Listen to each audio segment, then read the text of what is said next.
अस्सलाम वालेकुम to class बच्चे, आप सब कैसे हैं। उम्मीद करती हूँ कि आप लोग बिल्कुल ठीक और खैरियत से होंगे और अपना बहुत ख्याल रखते होंगे।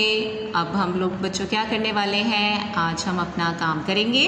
तो सब बच्चे अपनी उर्दू की बुक खोल लें और सब बच्चे जो हैं वो पेज नंबर 34 खोल लें। हमने बच्चों प्रीवियस लेक्चर्स में सबक नंबर पढ़ा है आबिद की तौबा। इसमें हमने एक बच्चे की जो है वो कहानी पढ़ रहे थे, जिसमें उसे कहा गया था कि उसमें सारी अच्छी आदतें थीं, लेकिन एक आदत जो थी वो उसमें बुरी थी। वो ये था कि वो लोगों को डराता था और क्या करता था, डराने के बाद जो था वो उन पर हंसता था। बाकी सारी आदतें अच्छी थी, लेकिन उसमें सिर्फ एक बुरी आदत थी। ठीक है, तो अब जो है वो हमने यहाँ तक पढ़ लिया था। अब हम नेक्स्ट पढ़ेंगे। तो सब बच्चों ने इसको तवज्जो के साथ पढ़ना है और इस बात से भी हमने सबक लेना है कि हम लोगों ने कभी भी दूसरों को डराकर खुश नहीं होना, क्योंकि दूसरों को जब हम डराते हैं तो आपको पता है ना कि वो एकदम डर जाता है और रोने लग जाता है, उससे तकलीफ़ होती है। तो हम कभी भी हम लोगों को दूसरों की तकलीफ़ का बाइस नहीं बनना है। तो सब बच्चे पेज नंबर 34 खोल लें। यहाँ सब बच्चे आज की डेट लगाएं, 17 मई 2021। आज का दिन है पीर। अब हम पढ़ेंगे, उस्तानी साहिबा ने छिपकली को गौर से देखा और आबिद से कहा, अच्छा ये तुम्हारी शरारत है। मतलब शरारत कहते हैं तंग करने को।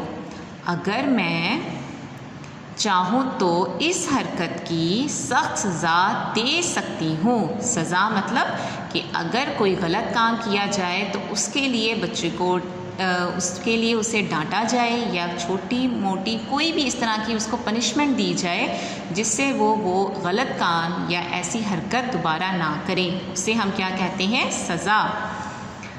मगर मैं तुम्हें डराना नहीं चाहती।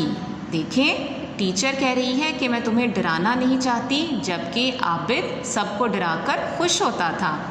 अल्लाह ताला के प्यारे नबी हज़रत मोहम्मद सल्लल्लाहु अलैहि वसल्लम ने फरमाया, किसी मुसलमान के लिए ये बात मुनासिब नहीं, मतलब ठीक नहीं कि वो दूसरे मुसलमान को डराए। सुनन अबी दाऊद, आपको पता है ये अहादीस की किताबें हैं जिसमें आप सल्लल्लाहु अलैहि वसल्लम के फरमान हैं, जो हमें करने का हुक्म दिया है और जिन कामों से हमें मना किया गया है।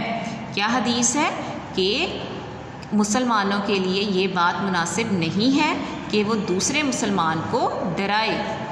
ये बात सुनकर आबिद ने सर झुका लिया, मतलब आबिद शर्मिंदा हो गया और उसने सर नीचे कर लिया। उसे अपनी इस हरकत पर शर्मिंदगी हो रही थी, मतलब उसे अपनी इस हरकत पर नदामत और बुरा लग रहा था। उसने सबसे माफ़ी मांगी, मतलब अपनी गलती के लिए तौबा की। आइंदा ऐसी गलती करने से तौबा कर ली कि वो कभी किसी को नहीं डराएगा। अब अगर कोई दूसरा बच्चा किसी को डराने की कोशिश करता है तो आबिद उसे यही हदीस सुनाकर इसकी इस्लाह करता है, मतलब उसे सिखाता है कि हदीस है और आप सल्लल्लाहु अलैहि वसल्लम का फरमान है कि किसी ने भी दूसरे मुसलमान को नहीं डराना। तो अगर आप लोग भी ऐसा काम करते हैं तो आप लोगों ने भी तौबा कर लेनी है और नेक्स्ट या कोई भी ऐसा काम नहीं करना जिससे अगला बंदा या सामने वाला डर जाए या उसकी तकलीफ़ हो। ठीक है, क्योंकि ये हमारे प्यारे नबी सल्लल्लाहु अलैहि वसल्लम की सुन्नत है कि दूसरों को नहीं डराना।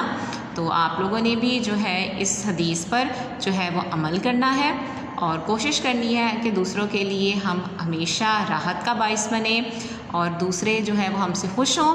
तो ये हमारा यहाँ तक हम लोगों ने आज पढ़ा है। ठीक है, तो और आप लोगों ने अच्छी तरीके से इसे पढ़ना है और याद करना है कि इसमें क्या बात बताई गई है। इंशाल्लाह नेक्स्ट लेक्चर में हम इसका आगे काम करेंगे। तब तक आप लोग अपना बहुत ख्याल रखिएगा। अल्लाह हाफिज़।